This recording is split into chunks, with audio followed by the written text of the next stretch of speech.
les sources de la terre, les glaciers, des montagnes, la pluie, tout cela a été créé par Dieu. Il a aussi créé le soleil, la lune, les étoiles pour l'existence de l'homme. Tous ces corps célestes jouent un rôle important et tout cela a été créé par Dieu. Et il nous fait comprendre aussi que c'est lui qui est le créateur de ses provisions et de ses moyens de subsistance physique. De même, il a créé aussi les moyens de subsistance spirituelle. Et en raison de l'existence de ces provisions physiques et spirituelles, il incombe à toute personne de bonne nature que de s'évertuer à adorer ce Dieu unique, celui qui a créé ces moyens de subsistance physique et spirituelle. Et elle a fait comprendre à l'homme que ces provisions matérielles sont temporaires. La vraie subsistance est la subsistance spirituelle qui sera éternelle, une subsistance qui sera utile dans l'au-delà, et il ne pourra pas acquérir ces provisions tant qu'il ne s'évertue pas à adorer Dieu l'unique en toute sincérité, tant qu'il n'adore pas Dieu uniquement. Voilà donc la chose fondamentale que nous devons comprendre. Voilà ce que nous devons aussi expliquer aux autres. Les prophètes font partie de ces moyens de subsistance spirituelle que Dieu a créés. Et cela s'est manifesté dans toute sa plénitude en la personne du saint prophète Mohammed Mustafa sallallahu alayhi wa sallam. Et il était l'exemple parfait de la création de Dieu. Et il était l'homme parfait. Et l'on ne pourra pas profiter dans toute leur plénitude des faveurs matérielles et spirituelles sans suivre le saint prophète Mohammed Mustafa sallallahu alayhi wa sallam. C'est un exemple que nous devons avoir en tête, c'est un exemple que nous devons aussi présenter au monde. Ce sont là des faits fondamentaux.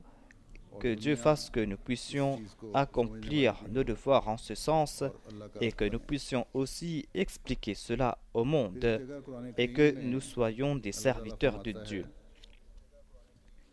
Dans un autre verset du Saint-Coran, Allah déclare Aman khalaqa samawati wal arda wa anzala lakum minas samai ma'an فأنبتنا به حدائق ذات البهجة ما كان لكم أن تنبتوا شجرها أإله مع الله بل هم قوم يعدلون.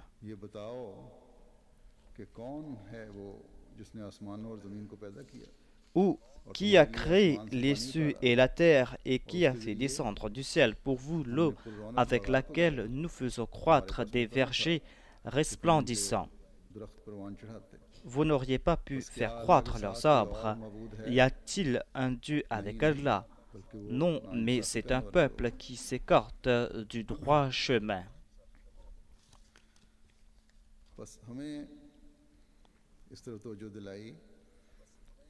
Ici, on nous fait comprendre que nous devons méditer sur la création des cieux et de la terre. Si en toute justice et en toute intelligence on étudie cela, on ne pourra nier l'existence de Dieu, Dieu, celui qui a créé tout cela. Et après avoir créé le monde, il ne l'a pas abandonné. Il déclare aussi que c'est lui qui fait descendre la pluie du ciel. Il fait descendre cette pluie afin que vous puissiez vous maintenir en vie. Dans un verset précédent, il est dit que si votre eau disparaissait dans les tréfonds de la terre, qui pourra l'apporter? Dieu a prouvé son existence. D'une part, il déclare que c'est lui qui envoie l'eau. l'eau joue un rôle important dans l'existence de la vie sur Terre. L'on dit que lorsque la Terre était brûlante, il existait sur sa surface certains types de bactéries. Mais la vie que nous voyons aujourd'hui ne pouvait pas exister dans une telle atmosphère. C'est Dieu qui a envoyé l'eau du ciel et qui a ainsi créé la vie sur terre. Les pluies continuelles ont rendu la terre apte à accueillir la vie.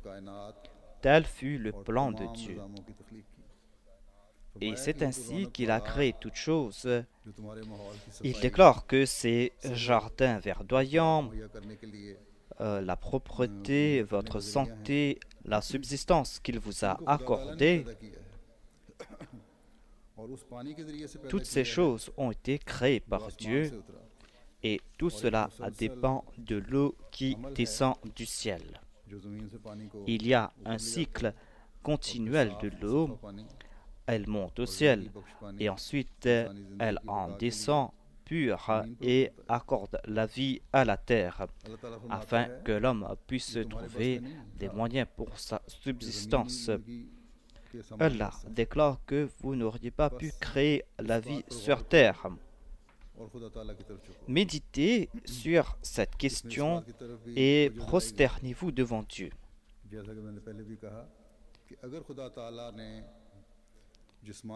Si Dieu nous a fourni les moyens pour notre subsistance physique et qu'il continue à le faire par le moyen de son attribut de Rabb, alors pourquoi donc n'aurait-il pas créé les moyens pour notre subsistance spirituelle, le but pour lequel il nous a créés, notamment son adoration?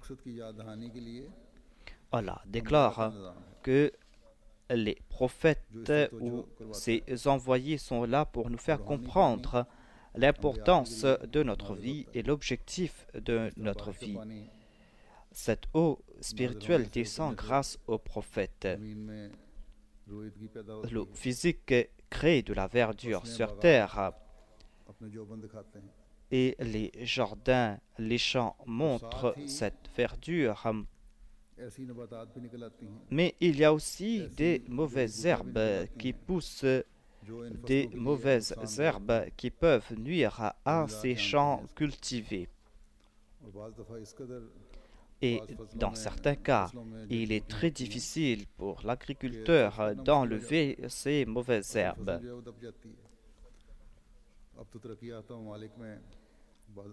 Et on arrive dans certains cas à perdre son champ. Dans les pays développés, on utilise des herbicides pour s'en débarrasser, mais il y a encore des pays où les agriculteurs n'arrivent à rien faire et qui subissent des pertes en raison de ces mauvaises herbes qui poussent après des pluies. Des fois, ils n'arrivent pas à s'en débarrasser. D'une part, l'eau apporte des avantages. D'autre part, ceux qui ne profitent pas à bon escient de cette eau subissent des pertes. Telle est la situation dans le monde spirituel. La venue des prophètes apporte une pluie spirituelle et ceux qui sont de bonne nature profitent de cette eau. Quant à ceux qui s'opposent aux prophètes et ceux qui n'ont pas de lien avec la foi, eh bien, ces personnes en sont privées. Non seulement qu'elles en sont privées, mais elles détruisent aussi leur vie de l'au-delà. Nous avons vu ça à l'époque du saint prophète Mohammed Mustafa sallallahu alayhi wa sallam. Les indigents, les pauvres ont profité de cette eau et ils ont eu le plaisir de Dieu. Mais certains chefs ont eu une fin ignoble ici-bas. Et Dieu les avait avertis d'un châtiment rigoureux dans l'au-delà.